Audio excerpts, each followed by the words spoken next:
What's happening today? You're having a bit of a rough start to the season. Yeah, the weather's not very good, is it? It's a bit patchy. Even today there was a bit of a shower. Nothing major, didn't stop you now. Shower around here, like. You did get stopped yesterday, did you?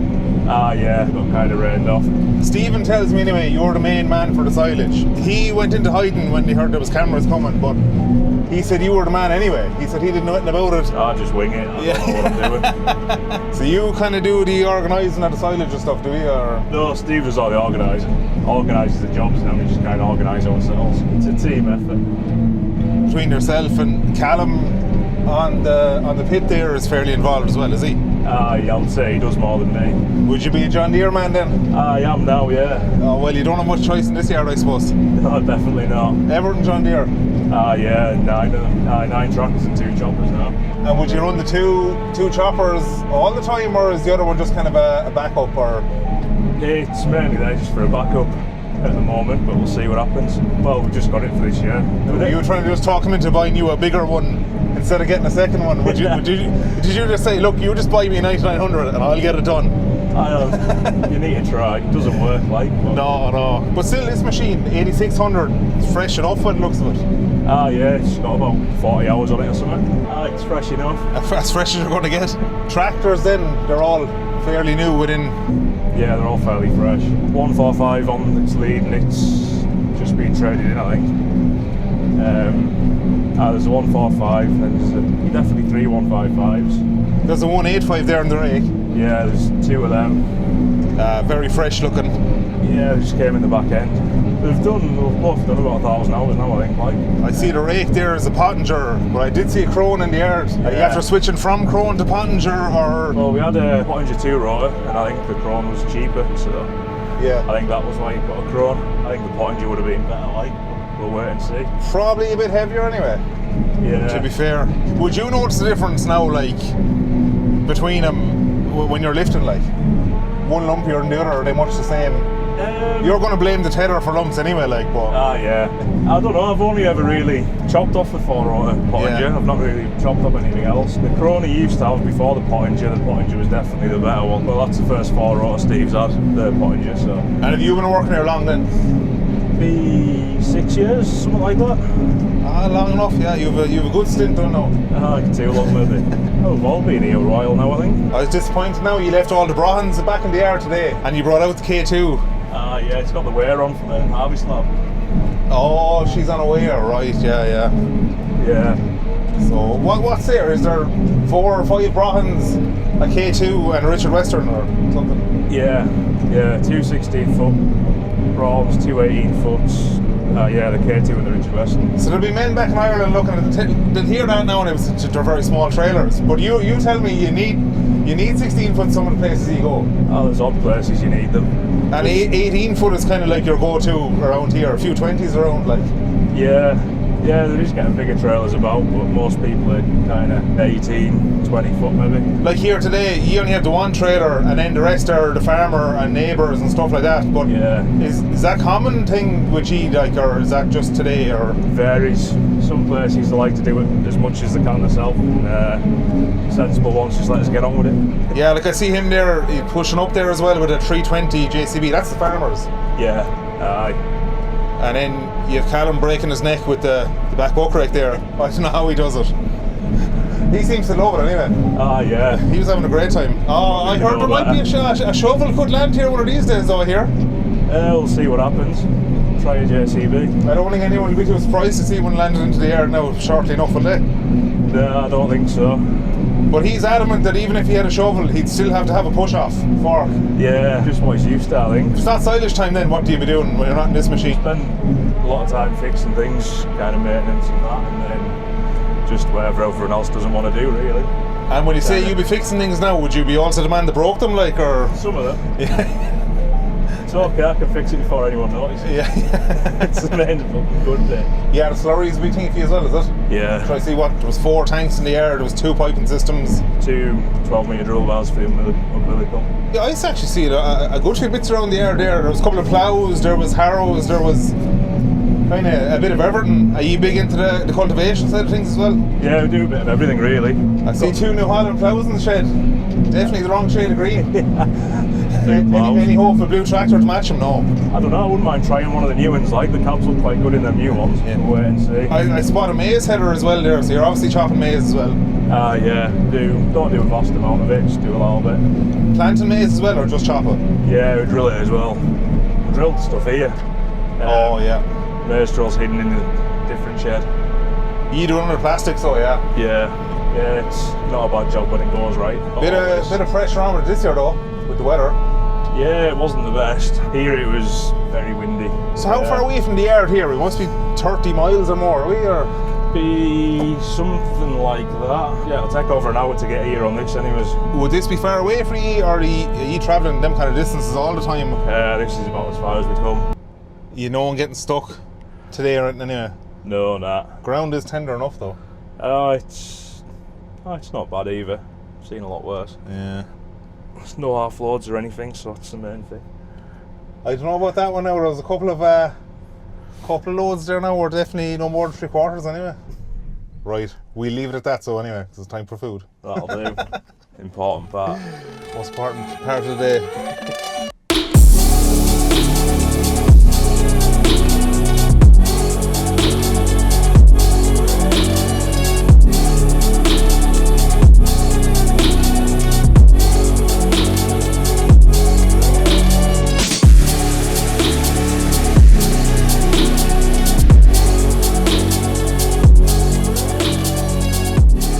Bad day, Stephen. Oh, yeah. What happened to you? Well, no, it wasn't really you now. No, it was nothing to do with me. So we mentioned Big G, Callum. No, the pump's broken on the umbilical, like, so we've just brought another one out for them and they're getting the cells going now, like, so he hasn't been put back together properly. So we won't mention any names. We won't mention names, no. Big G won't get his name mentioned on this, will he? That's what we'll do. So I was told when I was over in the area, you're the big contractor around here. No, you are the man. I wouldn't think I'm the big contractor, no, Well, definitely not. you have 9 or 10 very fresh John Deeres and 2 foragers, so you must be busy enough. We have plenty on to do, yeah, we've plenty going on, so, but I just like to keep everything new, keep everything young, so you don't get as much downtime with breakages and one thing and another. So if you keep everything new, it kind of seems to go quite well, doesn't it? So yeah, you're very dedicated to the John Deere stuff, like. Yeah, well, the company Cornfreight who we deal with, they are quite a good company. Backup's quite reasonable. Also, to be fair, it's more down the technology side of things with the John Deere, the Green Star and that. We kind of like all that, and we've started just this last couple of years with the Harvest Lab on the self-propelled forager, which a lot of farmers are asking for now. You weren't always John Deere though, were you? No, we used to run New Hollands and never really had much of a problem with them, and Masseys and that sort of thing. We had odd bits of problems with Masseys, but it's like any tractor really, you always get problems, don't you? They're not all perfect. We had a Fendt. Fendt was a good tractor, to be fair. It never had a problem with it. Maybe it's because I drove it all the time, like, that's maybe what it was. But no, we had no issues with the Fendt, like. But to be fair, we don't get much problem with John Deere's. They are quite reliable tractors, and the lads drive their own tractors. We don't jump from tractor to tractor. They look after them and that, and they're serviced on a regular basis every, 750 hours.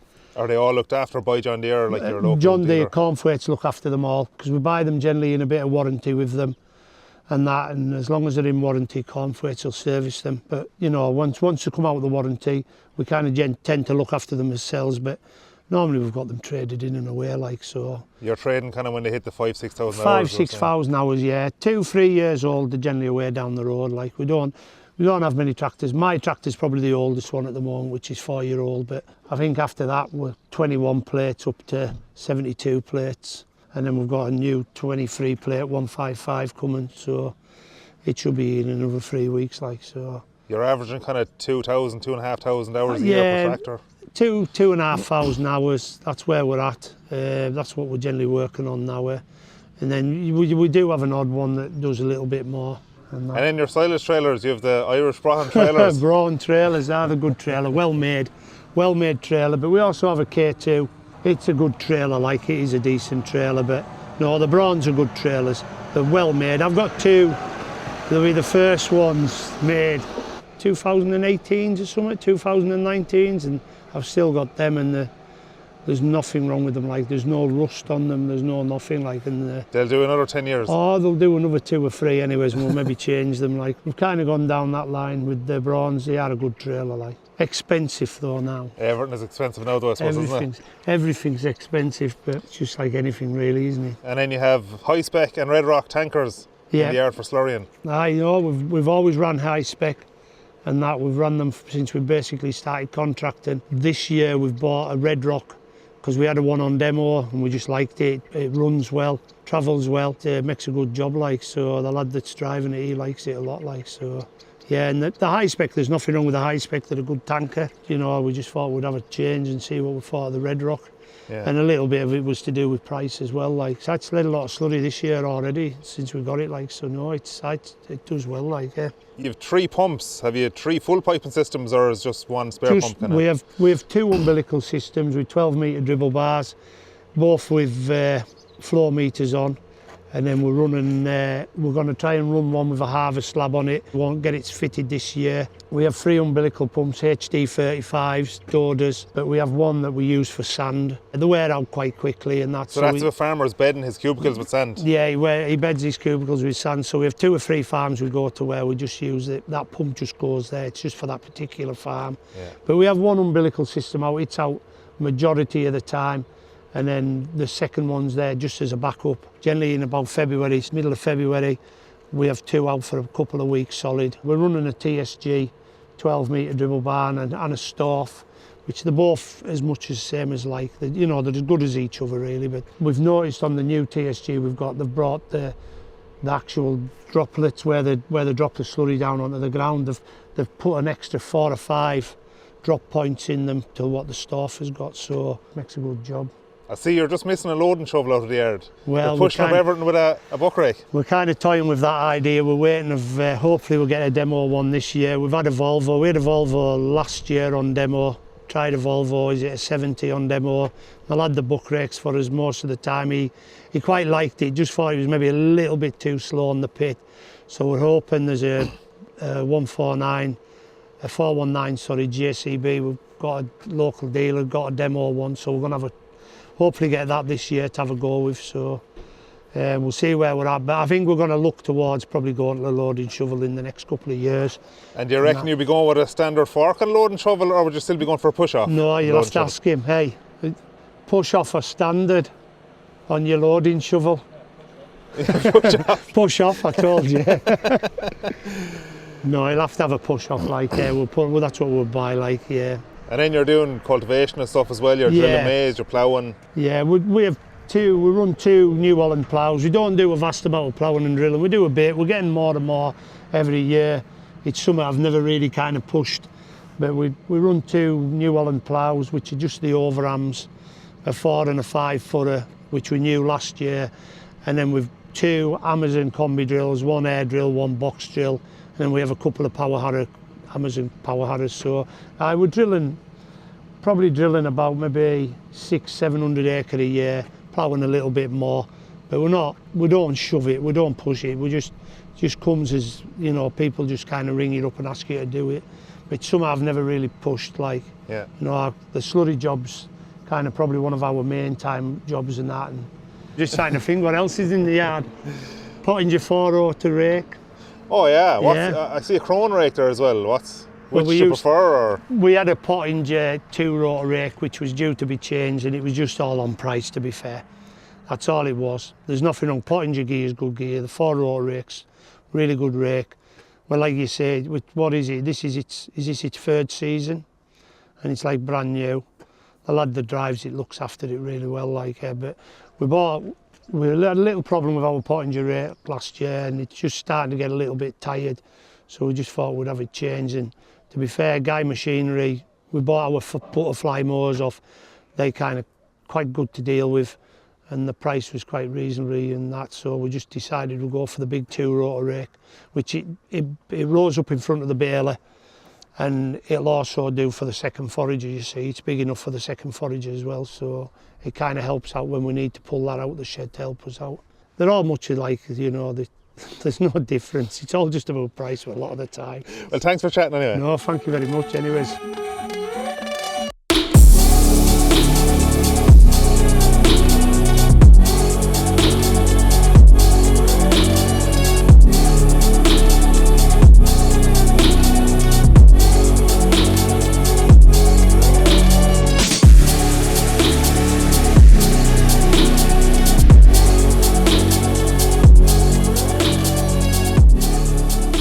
Well, you're having better fun today than you had yesterday.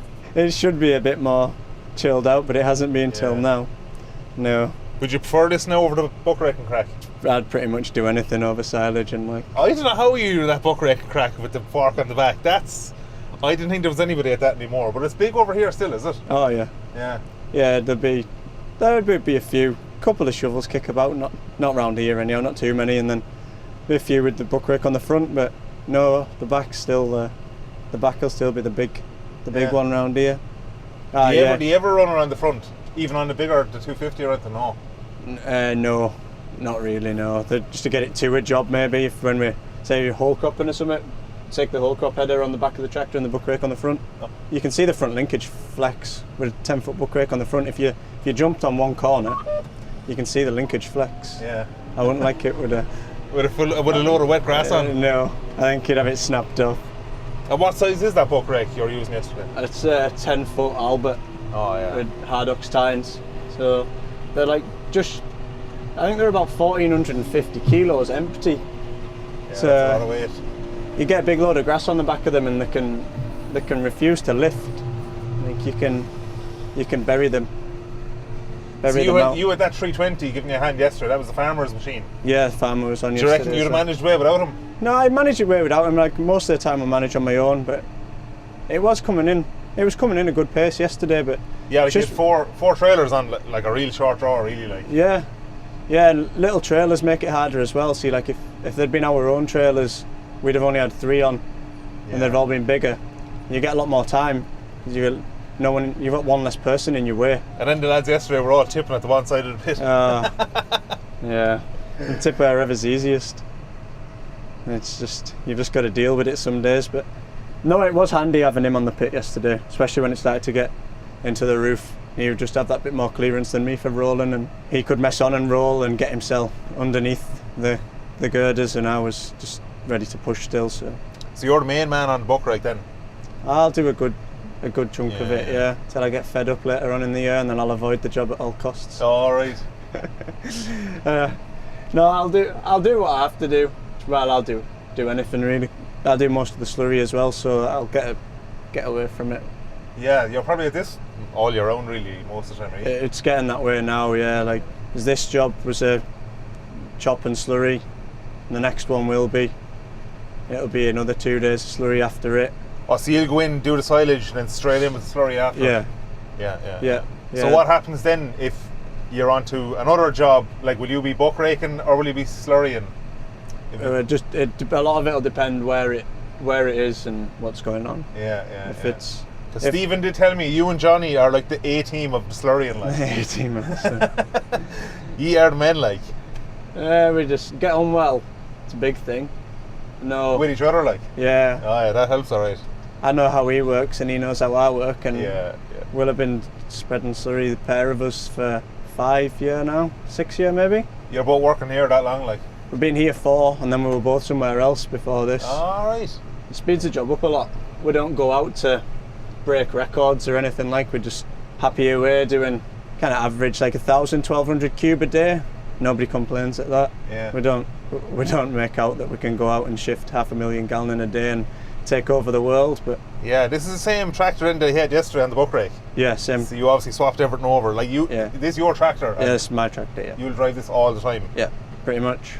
Yeah. And you reckon that's a better system than having a tractor on the buck rake and a different tractor on the umbilical, and you jump between them? Like, you'd prefer this, would you? Yeah, some days it's painful. Like this next couple of weeks will be a nightmare because I'll spend more time dropping stuff off and washing it and putting it, like, cause it'll be to wash now before it goes back on the buck rake again. Oh yeah. And then you have to take on off the front mudguards every time as well. Yeah, mudguards off every time, and half an hour and you can have everything swapped over. But a half an hour's worth a lot to you some days though. It is, yeah. It is like this morning, like, you know, we were back We were back at 12 last night, which wasn't horrendous, but it's late enough. 45 minutes from the yard over here, so you kind of want a good start. So we'll be back in the yard 6:30 this morning, and you've got still 7 o'clock before you leave, and pretty well organised that way. Like, generally know how long jobs are going to take, so if we need to start early, we'll start early. And then the crack today, your pump just decided to not work. Yeah. Just one thing after another with that pump. It's had part after part, that one. Yeah, Stephen was telling me, like, the price of them parts are outrageous from what he was saying there. Yeah, and last year we were wearing a lot of metal out in pumps, but we've gone up to 5-inch pipe this year, and it's took a serious amount of wear off like the impellers. We'd have been changing an impeller at the end of spring last year. This year the impellers, that pump's gone back together, and the impeller was barely showing any signs of wear, and the only thing we can put it down to is the 5-inch pipe. Things are revving a lot less. We dropped, like, I think we'd average like 12 litres of diesel less an hour on the pump tractor. Are you all Slurry cat reelers then? Pretty much, yeah. There's one's Redwise, the reelers are all Slurry cat. Bit of a mix and match, all the Slurry gear. Are some of them reelers brand new now when you went to the 5-inch pipe? One reeler was brand new. There was a new 800 metre reeler, the reeler on the pump tractor. It was brand new when the 5-inch pipe came. That one's a year old, and then there's another 800 metre one a year old, another 800 metre one a 2-year-old, and then the Spreadwise one will have a good bit of age about it. How much pipe are you carrying and with a crew now? Say yourself and Johnny, you go out there for today, how much have you got on? Me and Johnny he carries 800 and I'm at about 750 roughly. We're just shy of a mile between us. A lot of the time we don't need any more, or if we do, you're often getting into like needing another pump anyways. Yeah. So then the next, like a booster pump, like. Yeah. Oh yeah. So then the middle pump will fetch another reeler with another 800 metres on, and you can away a bit further. But are you set up to carry a back reeler? No. No. Oh yeah. No, nothing on this. This was built with no frame on it. Yeah. He doesn't like them. All right. Too much weight, or so he says. Too awkward, or. Yeah, the weight I think was a big thing. You hear horror stories of them snapping all the time. Yeah. It's no problem really. Carrying them on the front, it speeds the job up at the end of the day when there's 2 of you. Yeah. 2 of you reeling up. How many hours a year now are you putting on this tractor? I know it's something big anyway. Roughly 2,000 on this. Well, that's what they've done till now. It's not 2-year-old till the end of the year really, the start of August, and it's got 3,350 on it now. So I think by the end of summer it'll be getting on that way. You'd be over the 4,000, you'd be reckoning? Yeah, it'd be getting on 4,000. It'd be very close to 2,000 a year, but this has a quiet life in the winter. It'll just go on the hedge cutter and sit on it. So, and I'll spread slurry on whatever's there. Oh, right. And then I'll cut hedges when I'm not spreading slurry. So. Would you have her wrapped up with an old blanket or something now in the hedge cutter, or guards for it? Yeah, one of them is a Cunningham cover. Them like ones that looks like the bonnet. Yeah. They're tidy in fairness. Yeah, bought that when I got the last 155. He bought that. It's good. It saves a lot of scratches. When you see the state of the wheels, I wouldn't like my bonnet looking like that. Yeah, I get the impression you lads around here are fairly fussy about the gear. In fairness, it's well kept. Yeah, very tidy. Yeah, stuff gets looked after, but a lot of that's with driving your own. People jumping on and off them all the time. They don't stay clean. Yeah. And at the end of the day, they're a tractor as well, and they're a working machine. If you'd seen this 6 weeks ago, you wouldn't have maybe thought that. but it had just done 6 weeks of nothing but slurry, and then it got put straight onto the drill, and then it was just dust everywhere. Are you getting it a bit handier here now with this the slurry out of this outdoor lagoon? Yeah. You were pumping out of an indoor this morning, and it was probably a bit thicker, was it? Yeah, it was. Well, it was impossible at the end. That slurry out that tower was. Yeah, I think even the tanker might have fun with some of that. It's a long time since I've not had pipes be able to blow them out, and you have to run down them first. Oh, you had to drive your wheel over, was it? Yeah, they squashed them out with the. Oh, right, yeah. With the farmer's loader, because the compressor wouldn't move it. Luckily, that doesn't happen very often. Yeah, well, I'm sure the outdoor lagoon has plenty of rainwater in it anyway. Yeah, well, you'll be hoping. Yeah, well, it's made a massive difference. Like this morning, we were struggling to get like 10,000 gallon an hour, and we're just sitting away at 35,000 gallon an hour at that. So it's just, yeah, it's all right now. Just nicely away to 2,000 gallon an acre, fast cover ground. Yeah. That'd probably be average enough for following first cut grass, like, would it? Some places would be a lot more, like there'd be 3 and maybe a little bit higher, and then there's a couple of spots that'll be down near a 1,500. It's just different people have different ideas. Would they be big into testing the soil now over these parts? There'll be a few people who'll soil sample to get like the maps, like their yield maps and stuff. Yeah. So when you came into this field now, was this mapped for you already? Or Yeah. did you set an AB line? Or Yeah, how no, it work? this was mapped and everything, and AB line was already on it. I'll be on exactly the same wheel markings and as what the rowing up machine was on yesterday. Oh, right, yeah. That's his AB line loaded onto this. In theory, the forager and the rake will have both been where I've been. It makes life easy. You come in a field and you know how big it is, and you can work it out straight away how much you need to put on it. It is handy. Makes a big difference. Now, what do you reckon between the Red Rock and the Abbey and the high spec? What's the pick? I've never been near the Abbey or the Red Rock. Yeah. I've only ever had the high spec on. It's all right. The men that use them more than me will tell you the good points and the bad points, but they seem to last a long time. They do a good bit of work, the tankers here, so they get a good test. The tankers will do a lot of slurry, like. Yeah. I'll spend like weeks on end on tankers. I don't know how they do it. You But wouldn't be long getting sick of that now. no. Right, Callum. Hopefully the rest of the day goes alright for you. Yeah, grand. Thank you very much. We'll leave it at that. Yep. Brilliant. Thank you.